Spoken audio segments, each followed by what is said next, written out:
Hello everyone, welcome back to Ajith movie motives YouTube channel. నేను ఈ వీడియోలో లేటెస్ట్గా మలయాళంలో రిలీజ్ అయిన అన్పోడు కన్మని అనే మూవీని ఎక్స్ప్లెయిన్ చేయబోతున్నాను. ఇక్కడ ఒక అమ్మాయి తనకు పీరియడ్స్ వస్తుంటే చాలా భయపడుతుంది.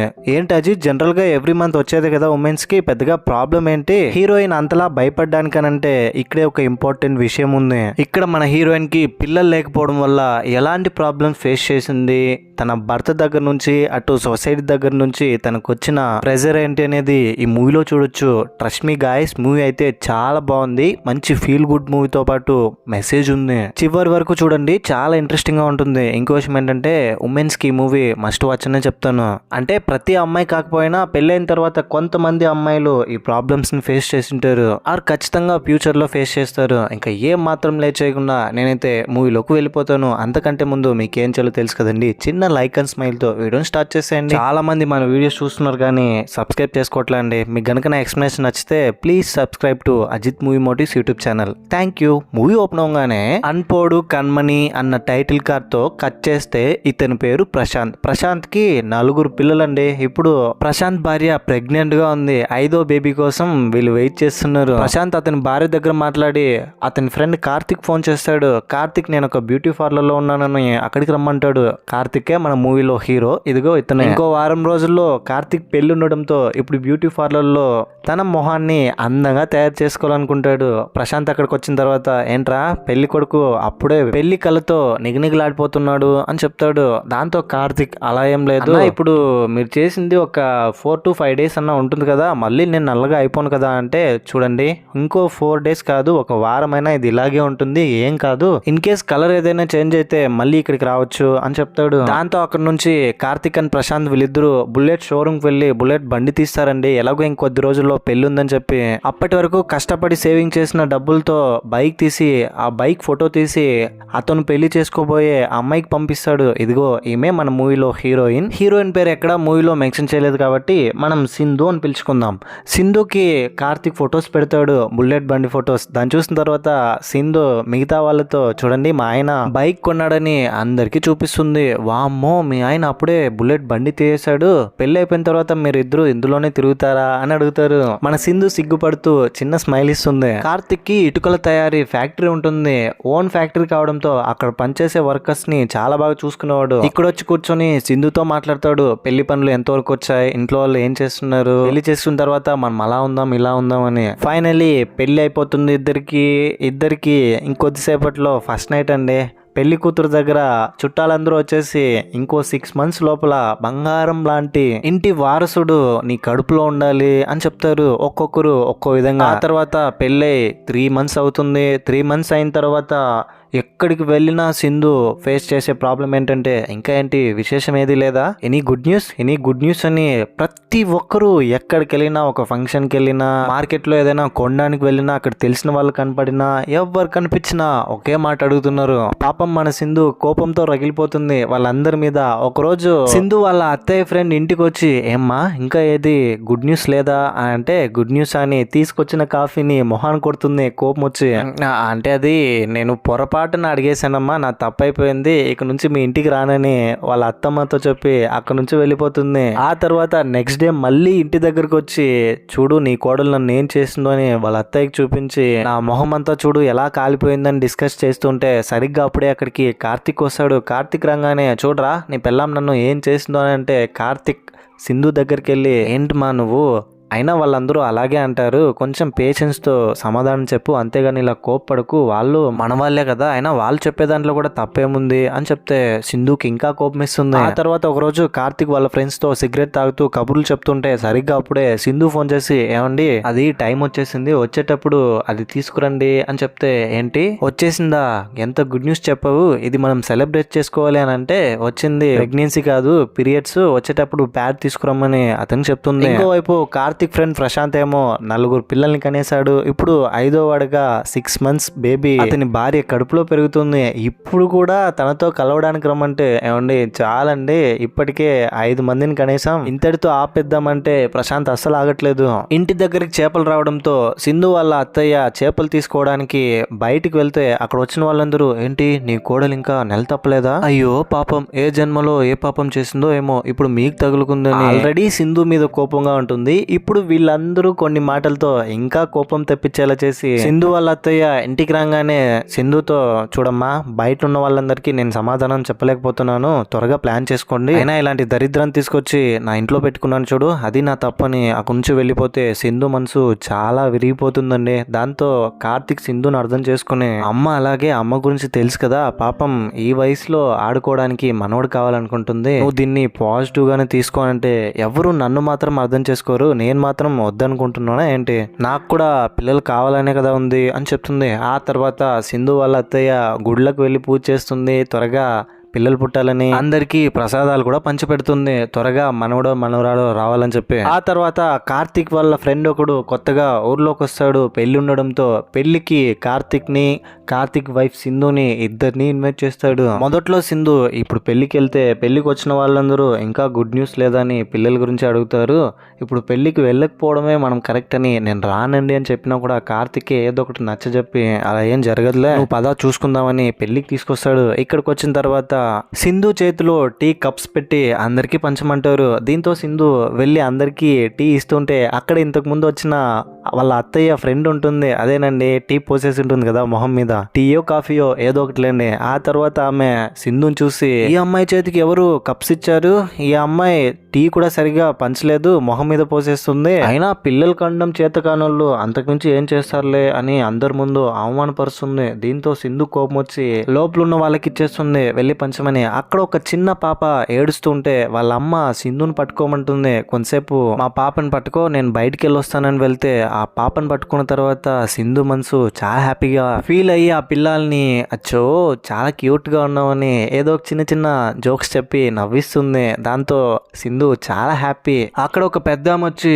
ఈ అమ్మాయి చేతికి పాపని ఎవరిచ్చారు, అయినా పిల్లలు లేని వాళ్ళకి పాపని ఇవ్వకూడదని తెలీదా, తీసుకో పాపని ఆ అమ్మాయి దగ్గర నుంచి తీసుకొని వాళ్ళ అమ్మని మళ్ళీ వచ్చి పాపని తీసుకోమంటారు. సింధు మనసు ఇంకా విరిగిపోతుంది. ఫుల్ ఎమోషనల్ అయినప్పటికీ అక్కడ ఎవరి ముందు చూపించకుండా ఇంటికి వచ్చిన తర్వాత కార్తిక్ తో చెప్పి నేను చెప్పానా అక్కడికి రానని, చూసావా నన్ను అందరూ చాలా అవమానించారని, వాళ్ళందరూ నా మీద కమెంట్స్ చేస్తున్నారు, అదంతా చూస్తూ నువ్వు ఎలా ఉండగలుగుతున్నావు, నాకు చాలా బాధగా ఉంది అని అంటుంది. మనమే ఇదంతా కొద్ది రోజులు అడ్జస్ట్ చేసుకోవాలి, మనకు పిల్లలు పుట్టేంత వరకు అని కార్తిక్ సింధుని కన్విన్స్ చేయడానికి ట్రై చేస్తాడు. పాపం సింధు అప్పటికి కన్విన్స్ అవ్వట్లేదు. సింధు వాళ్ళ అత్త నెక్స్ట్ డే అయినా వాళ్ళందరూ చెప్పే దాంట్లో కూడా తప్పేముంది, సింధు కూడా అలాగే కదా ఉంది అని చెప్తుంది. ఒక రోజు కార్తిక్ వాళ్ళ ఫ్రెండ్స్ తో కలిసి క్యారమ్ బోర్డ్ ఆడుతుంటే కొత్తగా వచ్చిన వాళ్ళ ఫ్రెండ్ పిల్లలు అవ్వట్లేదు కదా, నేను ఒక ఐడియా చెప్తాను, జనరల్గా అమ్మాయిలకు పీరియడ్స్ అయిన తర్వాత 12 to 16th డే ఈ 4 daysలో మీరిద్దరూ కలిసారంటే ప్రెగ్నెన్సీ రావడానికి ఎక్కువ ఛాన్సెస్ ఉంది, ఒకసారి ట్రై చేయండి అని చెప్తాడు. ఫ్రెండ్ ఇచ్చిన సలహా మేరకు కార్తిక్ ఇంటికి వెళ్ళి తన వైఫ్ సింధుతో డిస్కస్ చేసి నీకు ఇప్పుడు పీరియడ్స్ ఎప్పుడు వచ్చింది, నెక్స్ట్ 14th డే మనం ట్రై చేద్దామని ఆ రోజు కోసం ఇద్దరు వెయిట్ చేస్తూ ఉంటారు. అప్పటి వరకు ఆ డేట్ ని క్యాలెండర్ లో మార్క్ చేసి వెయిట్ చేస్తూ ఉంటారు ఎంతో ఎక్సైటెడ్ గా. కార్తిక్ అప్పటి నుంచి హెల్దీ ఫుడ్ తీసుకుంటాడు. ఆ తర్వాత ఆ డేట్ లో ఇద్దరు ఒకటిగా ఉంటారు. నెక్స్ట్ డే మార్నింగ్ కార్తిక్ వాళ్ళ అమ్మ దగ్గర పక్కింట్లో ఉన్న ఆమె వచ్చేసి వాళ్ళ ఫ్రెండ్ నా కోడలు ప్రెగ్నెంట్ గా ఉందని స్వీట్లు ఇచ్చేసి వెళ్తే ఆ స్వీట్ ని తీసుకొచ్చి కార్తిక్ సింధు దగ్గర వచ్చి చూసావా పక్కింట్లో ఉన్న శాంతి కూడా ప్రెగ్నెంట్ గా ఉందంట, ఆ స్వీట్స్ ఇచ్చేసి వెళ్ళిందని. మీకెప్పుడవుతుందో ఏమో అని కిచెన్ లోకి వెళ్తుంది. కొన్ని రోజుల తర్వాత సింధు అత్తయ్య దగ్గరికి వెళ్ళి అత్తయ్య మీకు ఒక విషయం చెప్పాలి, నాకు 7 days డేట్ డిలే అయింది, మేబీ గుడ్ న్యూస్ ఏమైనా అయింటుంది అంటే ఏం చెప్తున్నావమ్మా అని అత్తమ్మ చాలా హ్యాపీ, అది కింద పెట్టు, ఇక నుంచి నువ్వు ఏ పని చేయకూడదు, నేనే అన్ని పనులు చేస్తానని సింధుని చాలా కేరింగ్ గా చూసుకుంటుంది. సింధుకి జ్యూస్ చేసి తీసుకొస్తుంది, చాలా ఎగ్జైట్ అయిపోతుందండి. కొంతసేపటికి సింధు వాష్రూమ్కి వెళ్ళి సాడ్ గా బయటకు వస్తుంది. ఏంటమ్మా ప్రాబ్లం ఏం లేదు కదా అంటే ప్రాబ్లం ఏం లేదని లోపలికి వెళ్ళి సాడ్ గా ఫీల్ అవుతుంది. మళ్ళీ డేట్ అయిపోయిందని అత్తకు తెలియడంతో ఇంకా ఈ జన్మకి నీకు పిల్లలు పుట్టరేమో, ఆ దేవుడు మా కుటుంబానికి పిల్లల్ని ఇవ్వడేమో అని అక్కడ నుంచి సాడ్ గా ఫీల్ అయి వెళ్ళిపోతే సింధు దగ్గరికి కార్తిక్ వచ్చి ఆల్మోస్ట్ ఇంకా బేబీ కన్ఫర్మ్ అయిపోయినట్టే, పుట్టబోయే బేబీని మనం చాలా హెల్తీగా చూసుకోవాలని డిస్కస్ చేస్తుంటే విషయం చెప్తుంది నాకు ఆల్రెడీ డేట్ వచ్చేసిందని. ఆ తర్వాత సింధు వాళ్ళ అత్తయ్య ఎన్ని మాటలన్నా కూడా కోప్పడేది కాదు, సొంత అమ్మ అనుకునేది వాళ్ళ అత్తని. అయినా ఆమె చెప్పేది కూడా రైటే కదా అని. కానీ ఇప్పుడు అత్త కూడా సింధుతో మాట్లాడకపోవడంతో, ఇదిగో మీ అమ్మ నాతో మాట్లాడట్లేదు, నాకు చాలా బాధగా ఉంది, మనమిద్దరం సపరేట్ గా ఏదైనా ఇల్లు తీసుకుని ఉందాం, నా వల్ల అవ్వట్లేదు ఇలా ఉండడానికి అని చెప్తుంది. ఆ తర్వాత సింధు, మనం ఇంతవరకు డాక్టర్ దగ్గరికి వెళ్ళలేదు కదా, మనం వెళ్ళి మెడికల్ గా టెస్ట్ చేసుకుందాం, నా ఫ్రెండ్ హెల్ప్ చేస్తుందని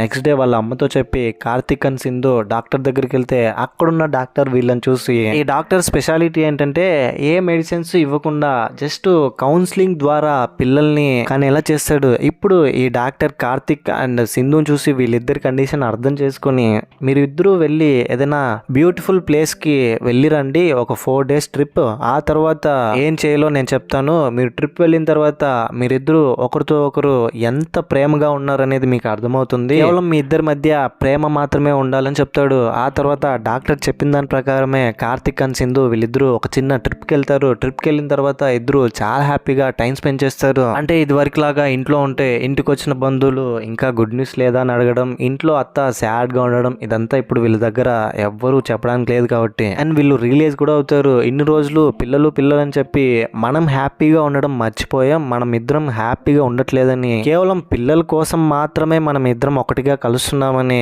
అర్థమై వీళ్ళకి అయ్యేటప్పుడు అవుతారు. ఇప్పుడు అంతగా దీని గురించి వరి అవ్వడానికి ఏముంది అన్న స్టేట్ ఆఫ్ మైండ్ లోకి వచ్చేస్తారు. ఒక రోజు ఒక ఫంక్షన్ కి వెళ్తే సింధు అక్కడ వాళ్ళతో గుడ్ న్యూస్ ఏం లేదా అని అడిగితే, మేమిద్దరం ఇంకా పిల్లలు కనాలనుకోవట్లేదు, ఒక 2-3 years అలాగా మేమిద్దరం హ్యాపీగా లైఫ్ ని లీడ్ చేసి ఆ తర్వాత పిల్లల్ని కంటాం, ఒకవేళ మాకు పిల్లలు పుట్టేసిన తర్వాత ఇలా మేమిద్దరం ట్రిప్ కి వెళ్ళడం కుదరదు కదా, బైక్ లో ఇలా కలిసి తిరగడానికి కుదరదు కదా, మేమైతే ఇప్పుడు హ్యాపీగా ఉన్నాం, మాకేం ప్రాబ్లం లేదు అని చెప్తుంది. ఇది చెప్పిన తర్వాత కార్తిక్ కూడా నిజమే కదా అని హ్యాపీగా ఫీల్ అవుతాడు. Next day Karthik and Sindhu doctor దగ్గరికి వెళ్తారు, మేమిద్దరం ట్రిప్ కి వెళ్ళి తిరిగి వచ్చామని.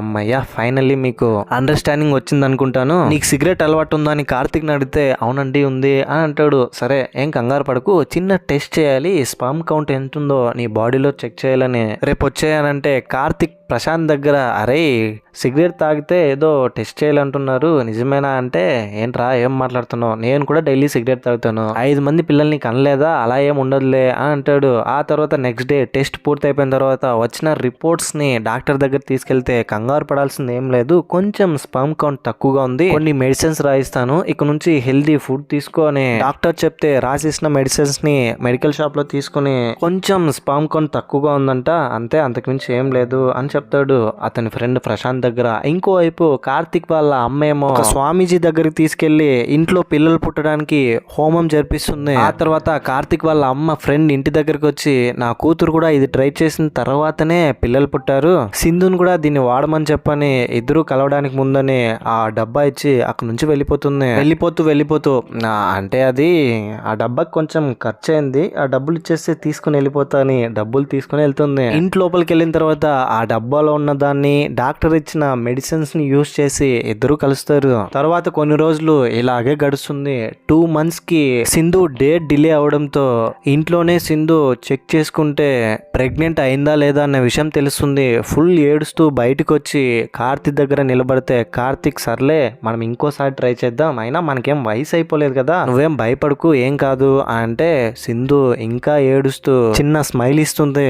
దీంతో కార్తిక్ అర్థమైపోతుంది, అమ్మయ్య ఇన్ని రోజులకి నువ్వు ప్రెగ్నెంట్ అయ్యావని సింధుని గట్టిగా చేసుకుంటాడు. ఈ విషయం తెలియగానే కార్తిక్ వాళ్ళ అమ్మ కూడా హ్యాపీ. అప్పటి నుంచి కార్తిక్ వాళ్ళ అమ్మ వాళ్ళ ఫ్రెండ్స్ తో, నా కోడలు కూడా ప్రెగ్నెంట్ అయిందే, ఇంకొన్ని రోజులుందు నేను కూడా మనవరాలను ఎత్తుకుంటానని హ్యాపీగా చెప్పుకుంటుంది.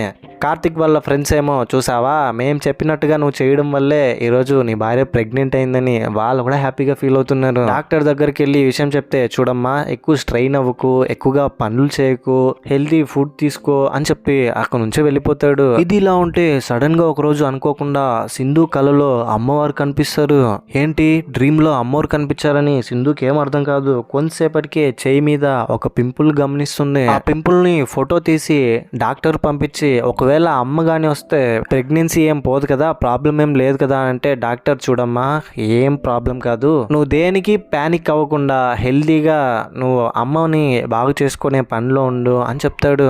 కడుపులో ఉన్న బేబీ హెల్దీగానే ఉంది, ఎవరు ఏం కంగారు పడాల్సిన అవసరం లేదని. కొంతమంది ఇంటి దగ్గర వచ్చేసి అమ్మోరు వస్తే ప్రెగ్నెన్సీ పోతుందంట, చాలా మందికి ఇలా జరిగింది అని చెప్తూ ఉంటే సింధు కోపం వచ్చి మీ వల్లే మెంటల్ హ్యాపీనెస్ లేకుండా పోతుంది, దయచేసి మీరు ఇక్కడ నుంచి వెళ్ళిపోండి అని అందరినీ తిట్టి అక్కడ నుంచి పంపించేస్తుంది. ఆ తర్వాత కార్తిక్ అండ్ కార్తిక్ ఫ్రెండ్ ప్రశాంత్ వీళ్ళిద్దరు డాక్టర్ దగ్గరికి వెళ్తే డాక్టర్ చూడండి నేను సింధు భయపడకూడదు, సింధు ప్యానిక్ అవ్వకూడదు అన్న ఉద్దేశంతోనే ప్రెగ్నెన్సీ పోదని చెప్పాను, అమ్మ గాని వస్తే నయమయ్యే టైంకి ప్రెగ్నెన్సీ కూడా పోయే అవకాశం ఉంది, కానీ ఇది నేను 100% జరుగుతుందని చెప్పలేను, 50-50 ఛాన్సెస్ ఉంది, ఈ విషయం నువ్వు సింధుకి చెప్పకుండా ధైర్యంగా ఉండు, ఏం కాదు పాజిటివ్గా ఉండండి అని చెప్తాడు. ఆ తర్వాత కార్తిక్ వాళ్ళ ఫ్రెండ్సే ధైర్యం చెప్తారు, ఏం కాదురా మొత్తం ఆ అమ్మ చూసుకుంటుందిలే అని. వేపాకులు తీసుకొచ్చి సింధు బెడ్ మీద చెల్లి అక్కడే పడుకోమంటాడు. కొద్ది రోజులు సింధుకి కార్తిక్ దూరంగా పడుకుంటాడు.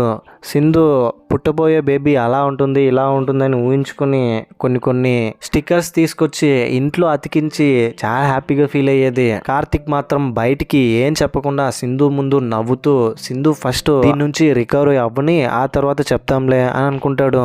ఆ తర్వాత బేబీ హెల్త్ ఎలా ఉందో చెక్ చేసుకోవడానికి కార్డియాక్ ఇష్యూస్ ఉందా లేదా అని చూస్తే అక్కడ డాక్టర్ ఏం చెప్తుందంటే ఇష్యూ ఉంది, ఒకవేళ బేబీ పుట్టిన తర్వాత చెవు సరిగ్గా వినకపోవడం ఆర్ సరిగ్గా మాటలు రాకపోవడం రెండిట్లో ఏదైనా జరగచ్చు ఆర్ జరగకపోవచ్చు, ఛాన్సెస్ అయితే ఉంది, మీరు అన్నిటికీ ప్రిపేర్ అయ్యి ఉండండి, లేదంటే చెప్పండి ఇప్పుడే అబార్షన్ చేయించేద్దాం అని చెప్తుంది. సమ్ ఈఎన్టీ రిలేటెడ్ ప్రాబ్లం ఉందని పుట్టబోయే బిడ్డకని డాక్టర్ చెప్తే ఇక్కడ కార్తిక్ అండ్ సింధు వీళ్ళిద్దరూ చాలా బాధపడతారు. సింధు వాళ్ళ అత్త చూడండి ఏదైతే అది అయింది, ఒకవేళ పుట్టిన తర్వాత పిల్లాడికి మాటలు రాకపోయినా చెవు వినిపించకపోయినా వాడి మీద మనకి ప్రేమ తగ్గిపోతుందా, ఎవ్వరు పుట్టినా మన పిల్లలే కదా, అబార్షన్ అంతా ఏం చేయించడం వద్దు, ఏది జరిగితే అది జరిగిని ఆ దేవుడి మీదే భారం పెడదాం అని చెప్తుంది. కార్తిక్ అండ్ ప్రశాంత్ వీళ్ళిద్దరూ భయంగానే ఉంటారు. ఫైనలీ డెలివరీ డేట్ వస్తుంది. కార్తిక్ సింధుని హాస్పిటల్లో అడ్మిట్ చేస్తాడు. అయినా కూడా కార్తిక్ భయపడుతూనే ఉంటాడు, ఎక్కడ పుట్టబోయే బేబీ మాట్లాడడానికి అవ్వకుండా చెవులు కూడా వినిపించకుండా పుడుతుందేమో అని చెప్పి. బేబీ పుట్టిన తర్వాత మనం ఫోటో దిగి ఫేస్బుక్ లో పెడదామని సింధు చెప్పింటుంది కార్తిక్ అందరికి తెలిసేలా చేద్దామని. ఆ తర్వాత బాయ్ బేబీ పుడుతుంది. బాయ్ బేబీని కార్తిక్ తీసుకుని రూమ్ తీసుకెళ్లి అతనికి వినబడుతుందా లేదా అని చెక్ చేస్తాడు. క్లియర్ గా వినబడుతుంది, ఏదైనా శబ్దం చేస్తే రెస్పాండ్ అవుతున్నాడు, గట్టిగా అరుస్తున్నాడు. చాలా హ్యాపీ కార్తిక్ కి, ఇప్పుడు ధైర్యం వస్తుంది. వెంటనే ఈ విషయం కార్తిక్ సింధుతో చెప్పి చాలా హ్యాపీగా ఫీల్ అయ్యి ఫోటో తీసి ఫేస్బుక్ లో పెడతారు. వీళ్ళ ఆనందాన్ని నేను మాటల్లో చెప్పలేను, మీరే కళ్ళారా చూసేయండి స్క్రీన్ మీద. ఆ తర్వాత కార్తిక్ సింధు కొడుకు పెరిగి పెద్ద అవుతాడు. కొద్ది రోజుల తర్వాత మళ్ళీ కొంతమంది ఇంటి దగ్గరకు వస్తే చూడమ్మా సింధు ఒక పిల్లాన్ని కనేసావు, మళ్ళీ ఏంటి గుడ్ న్యూస్ ఏం లేదా అని అడుగుతారు. మళ్ళీ సింధు కోపం వచ్చి చేతిలో ఉన్న టీని ఈసారి మొహానికి పోయాలా లేదా ఇంకెక్కడైనా పోయాలా అని ఆలోచిస్తూ ఉంటుంది. ఇంతటితో మూవీ కూడా ఎండ్ అయిపోతుంది. చాలా చిన్న కథ, నార్మల్ మూవీనే, పెద్దగా ట్విస్టులు కానీ మలుపులు కానీ ఏం లేదు. కానీ అందరూ రిలేట్ అయ్యే ఫ్యాక్టర్ ఏంటంటే ప్రెగ్నెన్సీ. మన చుట్టూ ఉన్న వాళ్ళకి కానీ మన ఫ్రెండ్స్కి కానీ మన రిలేటివ్స్ కానీ ఎవరికైనా పెళ్ళైన కొన్ని నెలలకే ఇంకా గుడ్ న్యూస్ లేదా అని వాళ్ళ మనసు బాధ పెట్టడం కంటే అన్నీ మూసుకొని సైలెంట్గా ఉండడమే బెటర్. లేకపోతే ఇప్పుడు మనం మూవీలో చూసినట్టుగా సింధులా బాధపడాల్సి వస్తుంది. అంతే కదండి, ఇంకా ఎవరి లైఫ్ వాళ్ళది, వాళ్ళకి నచ్చినప్పుడు వాళ్ళు పిల్లలు కంటారు. పిల్లలు పుట్టలేదని అమ్మాయిదేదో తప్పుందని కథలల్లి రకరకాలుగా వీధి చివరున్న సుబ్బారావు వెంకట్రావు లాగా డిస్కస్ చేయడం కంటే వాళ్ళకి ఎంతో కొంత మోరల్ సపోర్ట్ ఇవ్వడం బెటర్. ఒకవేళ అలా అనేవాళ్ళు అలా అనుకునే వాళ్ళు మన చుట్టూ ఉన్నా కూడా మనం పెద్దగా వరీ అవ్వాల్సిన అవసరం లేదు, వాళ్ళకి ఎక్స్ప్లెయిన్ చేయాల్సిన అవసరం లేదు. ఎందుకంటే ఇది మన పర్సనల్ కాబట్టి. దీని ద్వారా ఊరి చివరన్నే సుబ్బారావు, పుల్లారావు, వెంకటమ్మ, పాపమ్మ, వెంకటమ్మ, మాయమ్మలకు చెప్పొచ్చేది ఏంటంటే ప్రతి ఒక్కరికి ఒక పర్సనల్ స్పేస్ ఉంటుంది, ఆ స్పేస్ లోకి ఎవరు రాకండే. ఇదే ఈ మూవీ ఇచ్చిన మెసేజ్ కూడా. ఈ మూవీపై మీ ఒపీనియన్ ఏంటి, నా ఎక్స్ప్లెనేషన్ మీకు ఎలా అనిపించింది అనే దాన్ని ఏదో ఒకటి కింద కమెంట్ బాక్స్ లో తప్పకుండా నాతో షేర్ చేసుకోండి. మీకు గనక నా ఎఫర్ట్స్ నచ్చితే మన ఛానల్ సబ్స్క్రైబ్ చేసి బెల్ ఐకాన్ క్లిక్ చేసేయండి. ఇలాంటి మూవీస్ ని ఇంకా మీ ముందుకు తీసుకొచ్చేస్తాను మన స్టైల్లో. అంతవరకు సేఫ్ గా ఉండండి, నవ్వుతూ ఉండండి, నవ్విస్తూ ఉండండి. Thank you. జై హింద్.